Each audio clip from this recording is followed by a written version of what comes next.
what do I know now that I didn't know then? I knew they were good. They're probably a better. I think they were a little better than I thought. The front line with Rabacha and Murray. Maybe in a different way, maybe Kentucky's front line, really bothered us. But they're two of their leading scorers. First of all, Chris Murray is a pro, a four-man that can score inside and out, and just a terrific player. And again, I recruited his dad. His brother Keegan's in the NBA. I think he was a fourth player taken in the draft last year. And his dad was such a great player at Iowa. And then Rabacha he can score. They throw him the ball in the mid-post area. He can make plays, an outstanding passer, really good basketball player. He's way quicker than he necessarily looks on tape. So the front line is, really, really good. Coach's son, Patrick, he's got two sons, but Connor is a great playmaking, 4-to-1 assist turnover ratio guy that just makes everybody else better. They're deep. Sanford's a key player for them coming off the bench. You guys have got all the offensive numbers, so we'll be focusing a lot on how to guard them. We try to defend a little bit like Iowa State defends, and Iowa State did not. Iowa got them pretty good early in the season, and so we're looking at the things that they did well against Iowa State and some other teams that they did really well against. So. Shoot the ball from three, make 8 a game, play fast. Like, this is not your typical Big Ten team. They're physical, yes. They're the second leading offensive rebounding team in the league behind Purdue, yes. So from the physical standpoint, they're a Big Ten team, but they play much faster. They're willing to get it down the floor, and they're willing to take the first good shot. That's why they don't turn the ball over, but 9 times a game. So. And then really, really big guards, really, really long wings. It'll be all we want. Bruce, you mentioned the three-point shooting. I think they're 13-2 when they make 8 or more a game. And then flip side, you guys are one of the best three-point defenses in the country. Just how key is that match? It'll be really key. Putting pressure on the ball. Making them put the ball down the floor, but, not letting them blow by you. Going to be really, really important. Coach, near the end of the season, you spoke about the condition of the team, and you talked about guys just kind of tired, the grind. It's going to be a week between games. Can you talk a little bit about how you use this week to Yeah, one of the things I mentioned yesterday, and it was really Stephen Pearl had mentioned this to me, and it's really true. And I don't know that anybody's written about it yet. Not that I'm looking for it to be written about, but that was interesting. 31,000 miles traveled this year between Israel and Cancun, and California, and Texas A&M and West Virginia. It's just a lot of travel, a lot of late nights coming home, and so I do think, and then in a lot of close games and a lot of some last second defeats, and so I do think that the team had to get up off the mat a lot this year, and yet we pretty much were able to almost every time, short of second half in Lexington. That wears on you.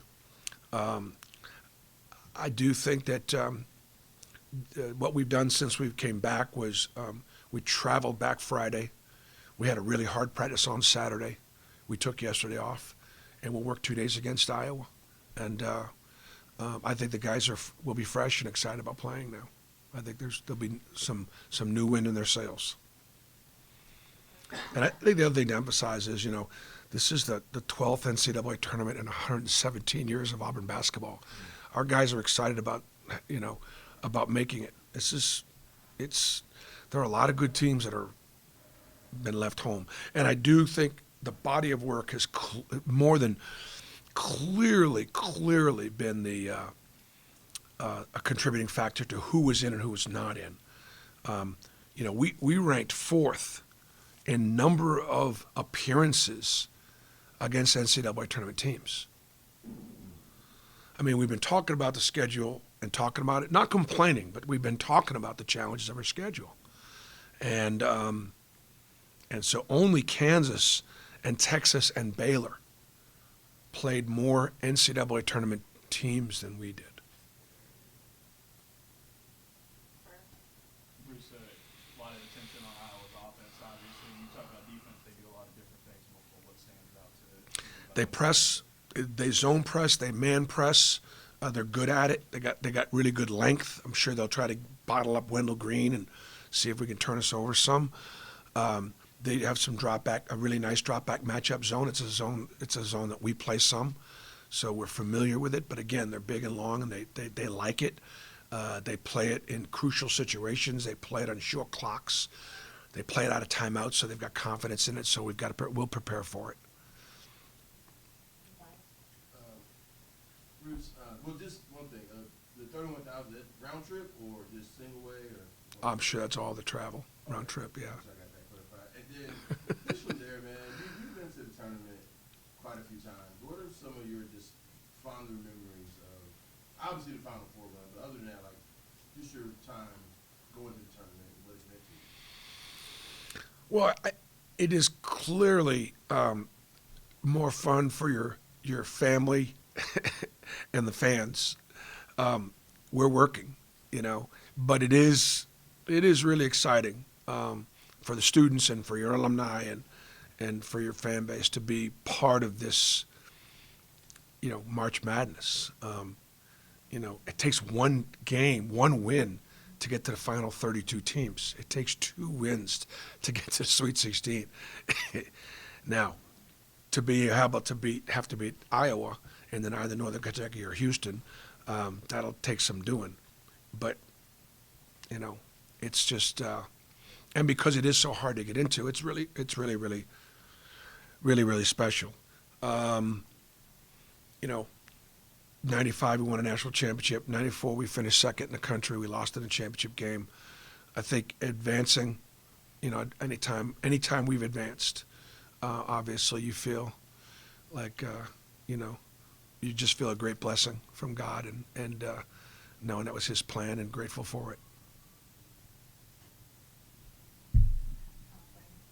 Yes, Bruce. The fatigue you talked about, how much do you think that played into the way you all defended, rebounded the last 5 or so games? I don't know. I think there was some level of fatigue, but I also think the teams that we played, if you look at I don't have the last 5 games in front of me, but I know Tennessee, Alabama, at Kentucky, right at Kentucky, Alabama. There's probably a game in there, maybe at Texas A&M somewhere. I mean, it was some formidable. I think that had more to do with it than anything. The quality of our opponents. Bruce, does Iowa remind you, personnel-wise or style-wise, of any team you played this year or recent seasons? Well, they're much bigger than Missouri, much bigger. But they do some things. They switch, and they very aggressive offensively.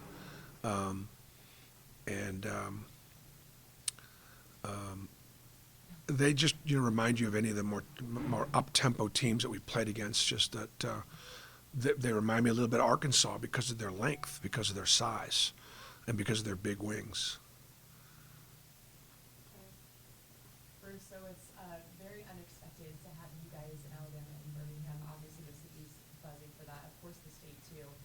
I'm curious, does it actually help in a tournament like this to have that home court advantage? Do you feel like that really elevates you guys with those games, and how do you think that's going to help? Well, I do. I mean, I think that anytime you've got fans in the stands, I think it can elevate the level of your play. Our players will feel the support from our fans that are there, and hopefully energize them and allow them to play at their best, elevate their game, and perhaps have the courage and the confidence to withstand Iowa's runs. Iowa's a team of runs. They can score in bunches, and if they get going from 3, they get pretty dangerous. So no, I think the that is a factor. Look, we've had 2 champions that went to California, and then Utah, and Kansas, and then Minneapolis. And so, I think with the pod system, I think they do their best they can to try not to have these teams travel too far, and we obviously caught a break here. The question is, can we take advantage of it? Bruce, you talked yesterday about how Fran McCaffrey is such a really good offensive-minded innovator. I mean, his offenses are always some of the best in the country. In your opinion, is kind of what makes him and his team so good on that end of the floor, so consistent? He gives his players confidence. He lets them, shoot early in the clock.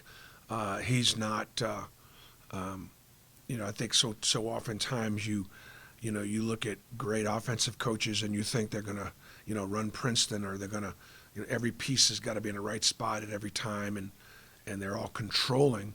Sometimes your best offensive coaches are the ones that sort of let the players play and let them play out of space. And that's what Iowa obviously could do. They're a great inside-out team. They're a great back-cutting team, and because they do a lot. And we struggled. We struggled against Arkansas with their back-cutting. And also, great back-cutting teams are also great offensive rebounding teams. So when those guys back-cut, if they don't get it, they also hurt you on the offensive glass. And they're a really good inside-out team. Brought to you by Alabama Beef Farmers and Ranchers.